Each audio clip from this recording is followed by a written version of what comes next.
Ever since I married James, my relationship with his mother, Margaret, had been rocky. Margaret was the epitome of a perfectionist, and no one ever seemed to meet her exacting standards, least of all, me. For years, I had tried to win her approval, but no matter how hard I worked, she always found a way to make me feel small. It was exhausting, but for James, I endured it. When Margaret announced a family trip to the Caribbean, I was cautiously optimistic. A week on a luxury yacht sounded like the perfect opportunity to mend fences. I imagined warm evenings with cocktails in hand, laughter under the stars, and perhaps, finally, a breakthrough with Margaret, but my hopes were dashed when James came home one evening. His expression conflicted. "Margaret said the yacht is at capacity," he began, avoiding my eyes. She doesn't think it's a good idea for you to come." I felt like I had been punched in the stomach. "What?" I managed to choke out. "How can a yacht be at capacity? Isn't it huge?" James nodded sheepishly. "It is, but she's saying it's about family dynamics. She doesn't want any tension to ruin the trip." "Tension?" I repeated, my voice rising. "I've done nothing but try to get along with her. How can she treat me like this?" James tried to console me, but the damage was done. I was furious not just at Margaret, but at James for not standing up to her. The trip came and went. And while they were off basking in the sun, I stayed home, seething. A few weeks after they returned, fate intervened in a way I could never have predicted. James and I had recently inherited a modest sum from my late grandmother. We decided to invest in something unconventional, a private island. It wasn't as extravagant as it sounds. The island was small and in need of development, but it was ours. We named it Serenity Isle. Owning an island turned out to be more work than we anticipated. Between coordinating with builders and arranging for supplies, my days were filled with calls and planning. Despite the chaos, it was a labor of love. I envisioned an eco-friendly retreat where we could escape from the world. Fast forward to last month. Margaret announced yet another family trip. This time to a nearby island resort. James insisted I come along this time, saying he wouldn't take no for an answer. Reluctantly, Margaret agreed, though her frosty demeanor made it clear she wasn't thrilled. On the second day of the trip, we decided to take a boat out to explore nearby islands. Margaret, ever the planner, had already mapped out our route. But as luck would have it, a sudden storm blew us off course. The wind howled, and waves lashed against the boat as we fought to regain control. By the time the skies cleared, we found ourselves disoriented and in unfamiliar waters. "There!" James shouted, pointing to a speck on the horizon. "Let's head that way." As we approached, the speck grew into a lush, green island. My heart skipped a beat when I recognized the shoreline. It was Serenity Isle. We docked the boat, and everyone disembarked, eager to stretch their legs. Margaret, ever the critic, was already picking apart the island's rustic charm. "This place looks abandoned," she sniffed. "Who owns this?" I couldn't resist a smirk. "We do." Margaret spun around, her eyes narrowing. "What do you mean, we?"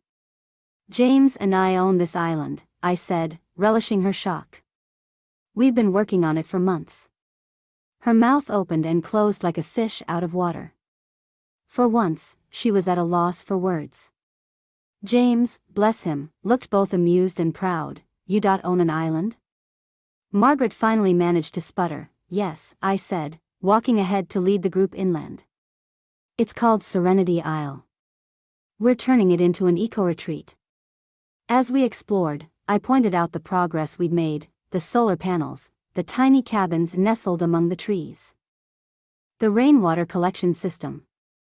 Even Margaret couldn't hide her grudging admiration.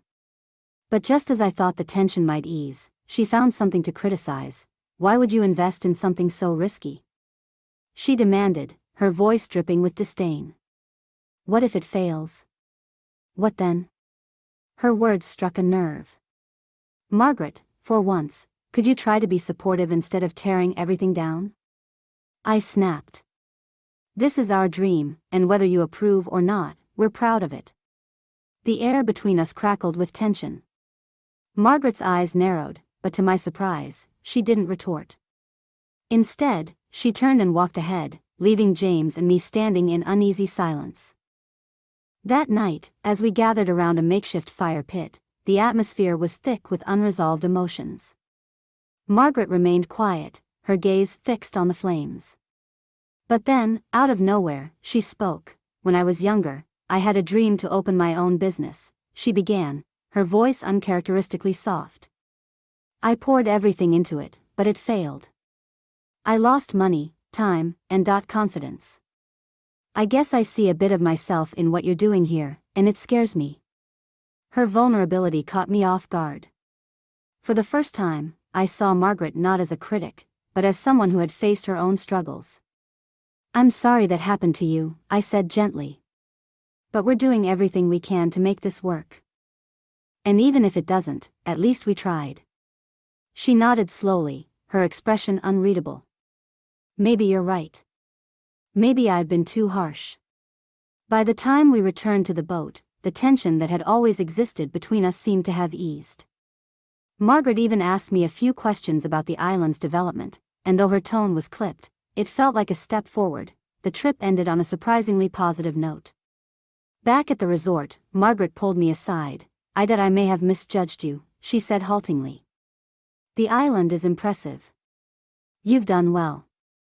It wasn't an apology, but it was the closest I'd ever get. And for once, I didn't feel the need to seek her approval. Serenity Isle had given me something far more valuable: confidence in myself. As I watched the sunset that evening, I felt a sense of peace I hadn't known in years. Margaret might never fully accept me, but I no longer needed her to.